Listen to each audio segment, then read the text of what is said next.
Hey everybody and welcome back. Today we're doing some Choosing Beggars. This story is called Choosing Beggar Wants a Job Done. He can do it himself, but I'm a fudging idiot. It's a bit long, so get ready. So this one just happened a few hours ago, so I figured I'd share it while it's still fresh in my mind. Here's some context. I work at a guitar shop and my job primarily is to do the service repairs on guitars. This includes things like cleaning, restringing, setups, structural repairs like neck resets, making new bridges, etc. I also do refrets and fretwork. I've been at it for a while since I was 16. I'll be nearly 31 this year. I love my job and I've really loved to meet people and hear all the cool old stories about their grandparents, parents' guitars that they're inherited and wanted fixed up. The job is very rewarding sometimes. So the job that this Choosing Beggar wanted was one that we do all the time, a full refret. I won't bore you with all the details, but it's a fairly big job and many shops charge appropriately for the work. It's not grueling, just very tedious and takes quite a bit of time. For context, the average price of this job runs anywhere from $200 to $400, and some shops even charge upwards of $500 depending on the guitar. For the sake of clarity, my shop charges around $250 to $350, depending on what kind of fret wire is used and what kind of fretboard binding the guitar has. The higher price is for things like stainless steel frets instead of the softer nickel ones. For this conversation, I will be me, and Choosing Beggar in question will be him. Me. Thanks for holding this blank. How can I help you? Him. I wanted to know how much you charge for a refret. Me. It depends on a few things. Does the guitar have binding? Him. No, it's a regular Strat neck. Me. Okay, is it a rosewood or maple? Him. I have two, one rosewood and one maple. Me. On average, for a basic refret like that, you can usually plan on it costing about $250 to $275. Him.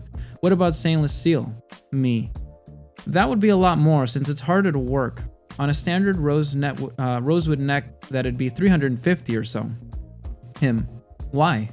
Me. Because it's much harder to work. It also wears the tools out faster, so we have to replace them more often than with nickel frets. Him. Well, I'm not paying for your tools. I'm 55. I am not dumb. I know exactly what it takes to refret a guitar, and I can do it myself. I know what I'm doing. I know it doesn't take that much work at all. I just want to know why you charge extra for the stainless steel. Me. Well, like I said, it takes a lot more work to do them well. The steel is very hard to work compared to nickel. Nickel is easy and quick, but it wears out really fast after a lot of playing. The stainless steel lasts for a very long time because it's harder. That's why it's harder on the tools and it's also more work. Him. Would it change your mind if I remove the frets myself and then just brought the neck in? Me. No sir, the hard work is not removing the frets. It's the work like crowning, leveling, and beveling that eats up the tools and takes the most time.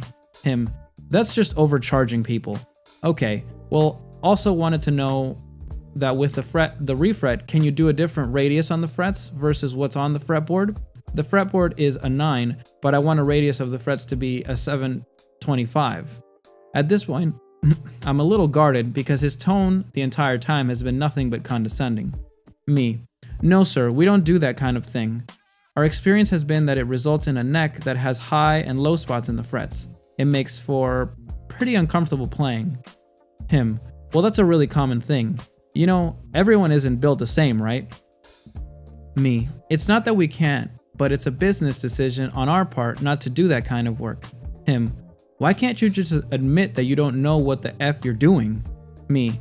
Sir, that's really not fair or necessary.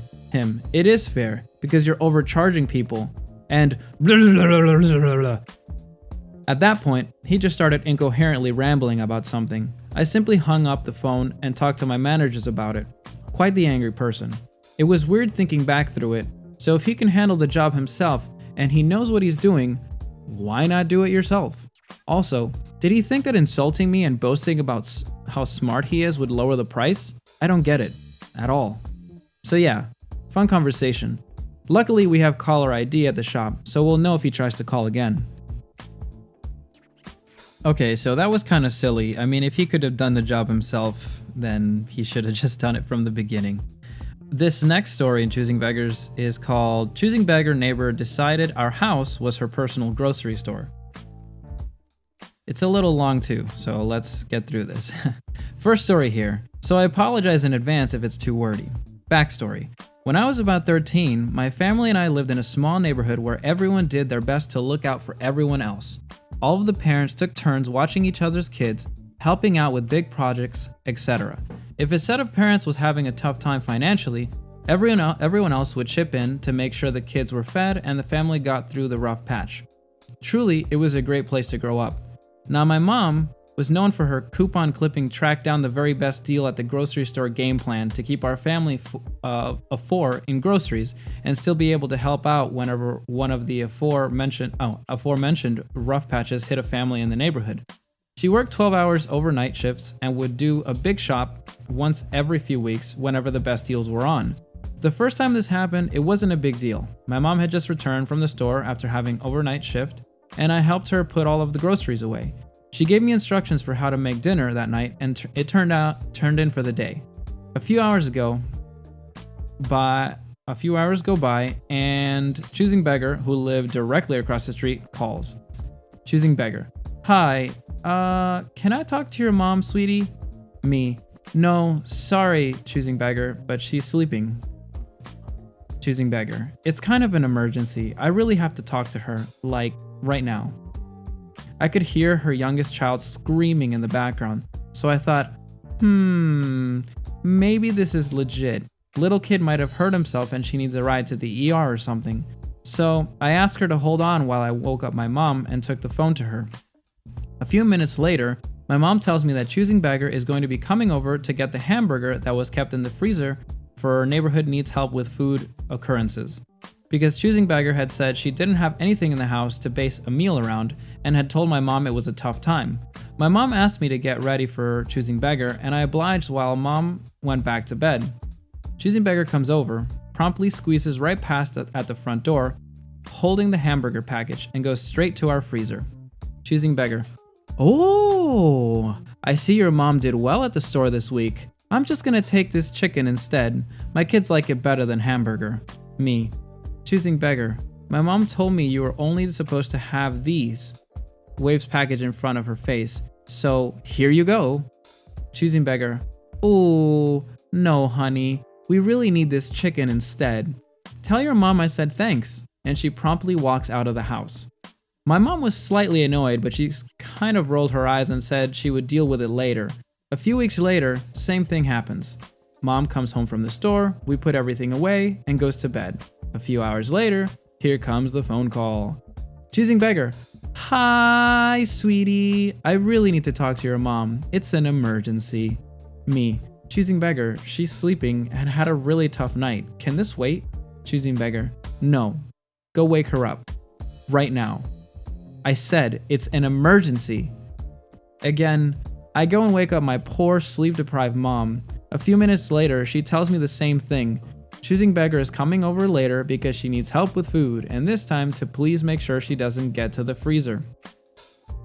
Just hand her the package of hamburger at the front door. Again, I tried, and again, she pushed right past me. She was much larger than I was and went straight for our kitchen. Similar situation happens, but this time she makes off with steak, chicken, and some other items to boot. This time, my mom was upset. We very much lived paycheck to paycheck, and the items Choosing Beggar had taken were 90% of the meat we had for the next 2 weeks. We usually didn't have steak in the house, and chicken was a once-a-week thing unless mom came across a great sale.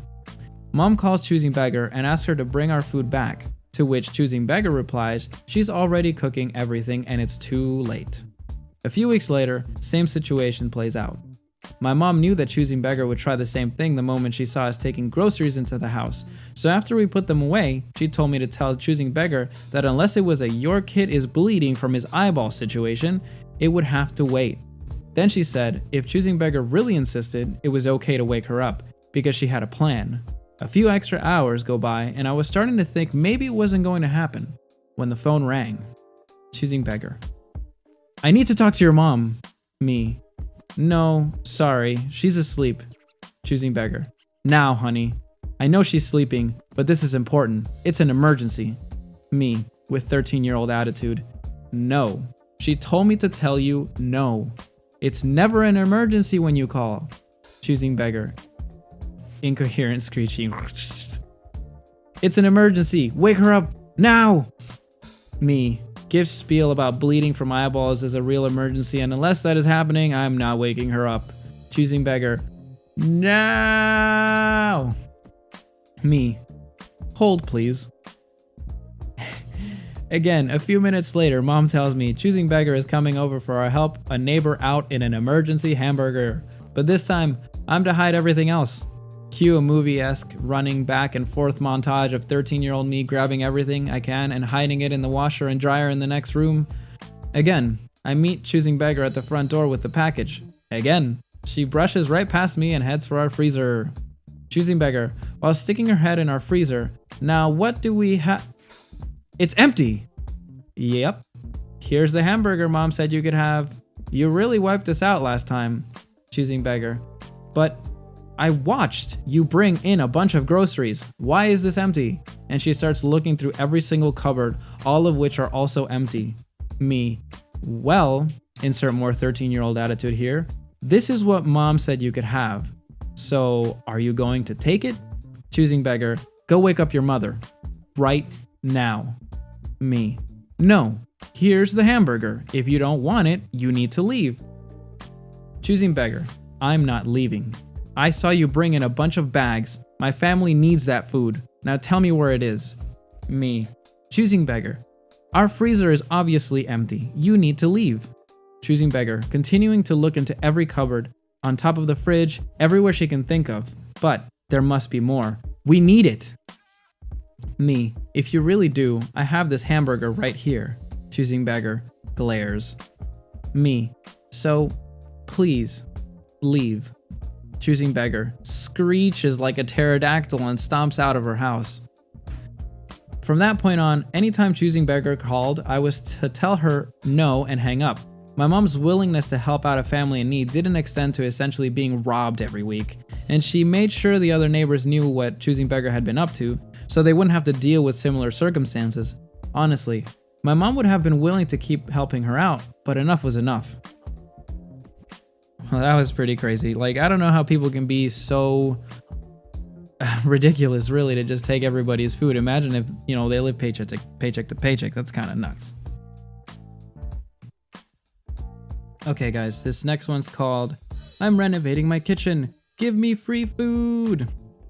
I used to work in a fairly small local restaurant in my previous hometown.